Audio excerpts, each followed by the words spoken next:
In this example, we're asked to find all of the zeros of this fourth degree polynomial, given that negative 3i is 1 zero. Since it's a fourth degree polynomial, which I can see here, then I know that it has up to 4 distinct zeros. We're given one of them, so we're expected to find the other 3. Now, one other thing before we get started, all of the coefficients in this polynomial are real numbers. So the Conjugate Zeros Theorem tells us that if we have a complex zero or an imaginary zero, in fact, like this one, then the conjugate must also be a zero of this polynomial. So since negative 3i is a zero, I'm just going to kind of paraphrase here, then that implies that positive 3i is also a zero of this polynomial. So our traditional approach is if we know that a certain number is a zero of a polynomial, then we take advantage of the factor theorem, which tells us that x minus c, if c is a zero, x minus c is a factor, and we use synthetic division to divide out this corresponding factor. We can whittle down a polynomial in that way. So if we start with degree 4, we divide out a factor like x minus c, now we've brought it down to a degree 3 polynomial. And then we try to identify another zero and divide out the corresponding factor and so on, and just kind of chip away at the polynomial until we've identified all of the zeros. Now you can do synthetic division with the negative 3i, that's fine. It's going to get not complicated, but there's going to be a lot of details that are easy to lose track of, so I'm going to present an alternative approach to this problem. Okay, so negative 3i is a zero. That tells me that the conjugate 3i is also a zero. That also, thanks to the factor theorem, tells us that x minus negative 3i, so x plus 3i, is a factor of this polynomial. I could say the same thing over here. Thanks to the factor theorem, x minus 3i, if 3i is a zero, then x minus 3i is a factor. I'm going to try and make this look like an x. There we go. And I want to go ahead and divide both of those factors out at the same time by first multiplying them. So I'm just going to do the old FOIL thing on this. So multiply the first position, x times x, I get x squared. Multiply the outside, x times negative 3i, and I get negative 3ix.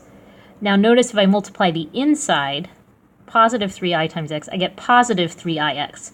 And this is what happens when you multiply conjugates like this. So the outside gives us negative 3ix, the inside gives us positive 3ix. So those terms will cancel.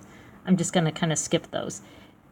I say that, and then I always feel guilty for not writing steps. Okay, so we get negative 3ix on the outside, positive 3ix on the inside, and then in the last position, we have positive 3i times negative 3i. So that's going to be negative 9, if we multiply the 3 times negative 3.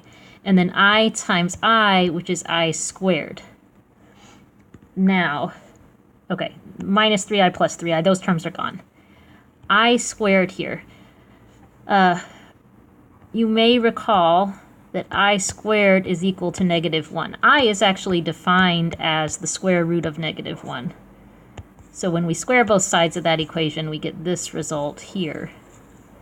So the I squared right here is equal to negative 1. So what we really have on the end here is minus 9 times negative 1. So we have a positive 9 on the end there. Okay, just giving myself a little more room here. So to rewrite what we have, x plus 3i times x minus 3i is equal to x squared, and then this on the end here becomes plus 9. And we know that each of these guys are factors of the polynomial, so this right here is a factor of that polynomial p of x. So now I want to take that original polynomial p of x and divide out x squared plus 9. And actually, let me go up here and give a quick explanation of why I want to do that. So I know that p of x is equal to x squared plus 9 times something here. I want to now find this mystery factor. So what I'm going to do is divide both sides by x squared plus 9. Divide this side by x squared plus 9, and that will allow me to solve for this remaining factor so I can find the other zeros. So that's the plan.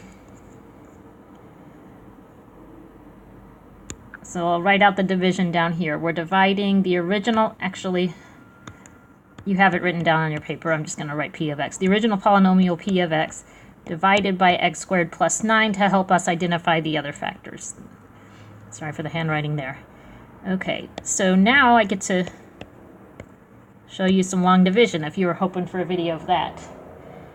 So we're dividing x squared plus 9 into, 2x to the 4th plus 9x cubed. I'm going to pause it while I write the rest of this polynomial. Okay, so in each step of the long division, we just divide the leading terms. So in this step, I would focus on dividing 2x to the 4th by x squared. That'll leave me with 2x squared. And I'm going to go ahead and put it in the x squared column. Now I multiply 2x squared times x squared gives me 2x to the 4th. And 2x squared times 9 gives me 18x squared, and so I'm careful to write that under its like term in the x squared column. And I'm going to subtract from what's above. So 2x to the 4th minus 2x to the 4th, x to the 4ths are gone. 9x cubed isn't combined with anything, so that's hanging around. Now I have, careful with the sign here, 13x squared minus 18x squared. So that's negative 5. Negative 5x squared. And then the rest of the terms come straight down. Again, divide leading terms. So now I'm dividing 9x cubed by x squared. And that gives me 9x to the 1st. Distribute 9x times x squared plus 9 gives me 9x cubed. And positive 81x, and I subtract from what's above it. Oops. Okay, so the x cubes are gone. Negative 5x squared isn't combined with anything. 81x minus 81x, because notice the negative out front there, so that's gone. And then minus 45. Okay, when the powers are the same here, we should keep going. One more step. So negative 5x squared divided by x squared gives me negative 5. Oops. Distribute that over the x squared plus 9, so negative 5x squared. Negative 5 times positive 9 gives me negative 45. And subtract from what's above. Negative 5x squared plus 5x squared, negative 45 plus 45. The remainder here is 0, which is good news. If you get a remainder that's not 0, that means that x squared plus 9 was not a factor of the original polynomial, or we messed up the division somewhere. But luckily everything kind of seems to be falling into place here with that remainder of 0. So that result, which I want to keep on the screen here if I can, tells us that the original polynomial p of x is equal to x squared plus 9 times that quotient there, 2x squared. Is that a 9, I believe, plus 9x minus 5. Okay, now we know that from the x squared plus 9, that's where we had the zeros. If you set this equal to 0, you're just going to be kind of running around in circles. You'll get x squared equals negative 9, and so you'll get x equals plus or minus 3i. Or it's better to just recall, yeah, this x squared plus 9 came from the factors corresponding to these two zeros. So I know I have those two there. So now we're focused on this factor. Set this equal to 0 and solve. Once you're down to a quadratic like this, it's best to go to your methods for solving quadratic equations. It'll work if you find the possible rational zeros and start plugging in. But what would be better is to either try to factor this thing, if you think it's factorable, or apply the quadratic formula. And there is a good chance you're going to use the quadratic formula on a lot of these quadratic factors, I'll just warn you. This one is actually factorable. And I'm going to do guess and check, which I know is not the most popular method for factoring quadratics, but it is the quickest if you can get comfortable with it. So 2x squared, there's really only, if I'm going to use whole numbers, there's only one way to split that up, 2 times 1. Otherwise, I'd have to start messing with things like 8 times, 1/4 or whatever. But let's try using integers here, whole numbers. So 2x times x. Numbers that multiply to give me 5. Again, I don't have a lot of options. It's got to be 1 times 5. So the question is just, does a 5 go in this position or this position? Well, when you multiply this out, the outside-inside part of foiling is where you get this positive 9x. So if I want positive 9x, it would be good to have a positive 5 here, because the outside then would give me 10. So positive 5. And then negative 1 here. So the numbers in these positions multiply to give me negative 5, which is good. And let me do the rest of the foiling. 2x times x gives me 2x squared. That's good. Outside, 2x times 5 is 10x.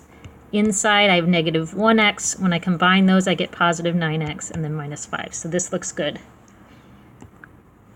Okay, but however you can get this in factored form is great. If you can factor it, then you just set each of those factors equal to 0 and solve. So we get x equals negative 5 here, and we get x equals 1/2 here. So those are our 2 remaining zeros. Note that we started with a 4th degree polynomial, and we now have 1, 2, 3, 4 zeros.